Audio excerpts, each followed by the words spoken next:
طٰہٰ، اے نبی صلی اللہ علیہ وآلہ وسلم، ہم نے تم پر قرآن اس لیے نازل نہیں کیا کہ تم مشقت میں پڑ جاؤ، مگر ہر اس شخص کی نصیحت کے لیے نازل کیا ہے جو خوف رکھتا ہے۔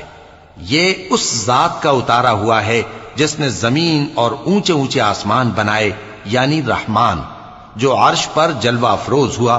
جو کچھ آسمانوں میں ہے اور جو کچھ زمین میں ہے اور جو کچھ ان دونوں کے بیچ میں ہے اور جو کچھ مٹی کے نیچے ہے، سب اسی کا ہے۔ اور اگر تم پکار کر بات کہو تو کیا ہے، وہ تو آہستہ کہی ہوئی اور نہایت پوشیدہ بات تک کو جانتا ہے۔ اللہ وہ معبود برحق ہے کہ اس کے سوا کوئی معبود نہیں ہے، اس کے سب نام اچھے ہیں۔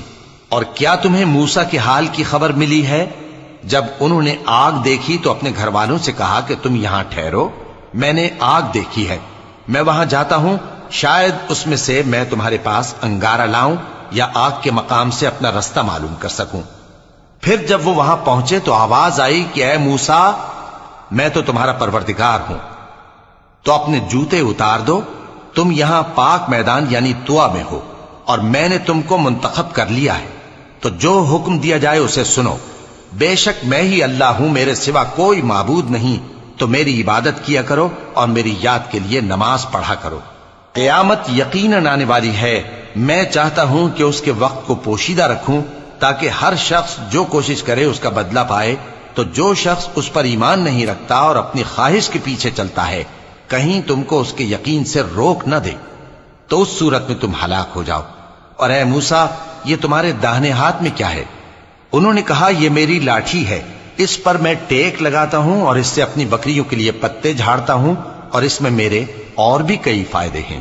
فرمایا کہ موسیٰ اسے زمین پر ڈال دو، تو انہوں نے اس کو ڈال دیا اور وہ یکا یک سانپ بن کر دوڑنے لگا۔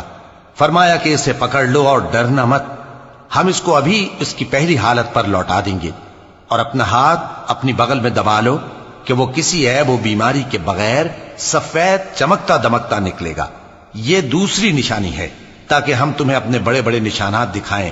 تم فرعون کے پاس جاؤ کہ وہ سرکش ہو رہا ہے۔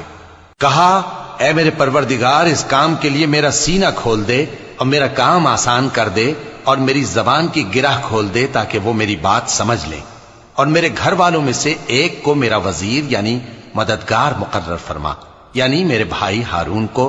اس سے میری کمر کو مضبوط کر اور اسے میرے کام میں شریک کر، تاکہ ہم تیری بہت سی تسبیح کریں اور تجھے کثرت سے یاد کریں۔ تو ہم کو ہر حال میں دیکھ رہا ہے۔ فرمایا، موسیٰ، تمہاری دعا قبول کی گئی، اور ہم نے تم پر ایک بار اور بھی احسان کیا تھا جب ہم نے تمہاری والدہ کو الہام کیا تھا جو تمہیں بتایا جاتا ہے۔ وہ یہ تھا کہ اسے یعنی موسیٰ کو صندوق میں رکھو، پھر اس صندوق کو دریا میں ڈال دو، تو دریا اس کو کنارے پر ڈال دے گا، اور میرا اور اس کا دشمن اسے اٹھا لے گا۔ اور موسیٰ، میں نے تم پر اپنی طرف سے محبت ڈال دی، اور اس لیے کہ تم میرے سامنے پرورش پاؤ۔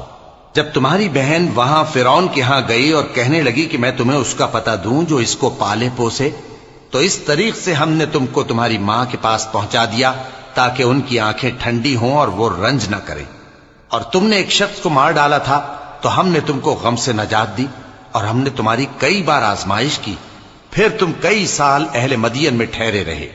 پھر اے موسیٰ، تم ایک اندازے پر آ پہنچے، اور میں نے تم کو اپنے کام کے لیے بنایا ہے، تو تم اور تمہارا بھائی دونوں ہماری نشانیاں لے کر جاؤ، اور میری یاد میں سستی نہ کرنا۔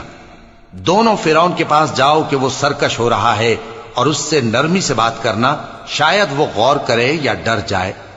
دونوں کہنے لگے کہ اے ہمارے پروردگار، ہمیں خوف ہے کہ وہ ہم پر زیادتی کرنے لگے یا زیادہ سرکش ہو جائے۔ اللہ نے فرمایا کہ ڈرو مت، میں تمہارے ساتھ ہوں کہ سنتا اور دیکھتا ہوں۔ اچھا، تو اس کے پاس جاؤ اور کہو کہ ہم آپ کے پروردگار کے بھیجے ہوئے ہیں، تو بنی اسرائیل کو ہمارے ساتھ جانے کی اجازت دیجیے اور انہیں عذاب نہ کیجیے۔ ہم آپ کے پاس آپ کے پروردگار کی طرف سے نشانی لے کر آئے ہیں، اور جو ہدایت کی بات مانے اس کو سلامتی ہو۔ ہماری طرف یہ وحی آئی ہے کہ جو جھٹلائے اور منہ پھیرے اس کے لیے عذاب تیار ہے۔ غرض موسیٰ اور ہارون فرعون کے پاس گئے۔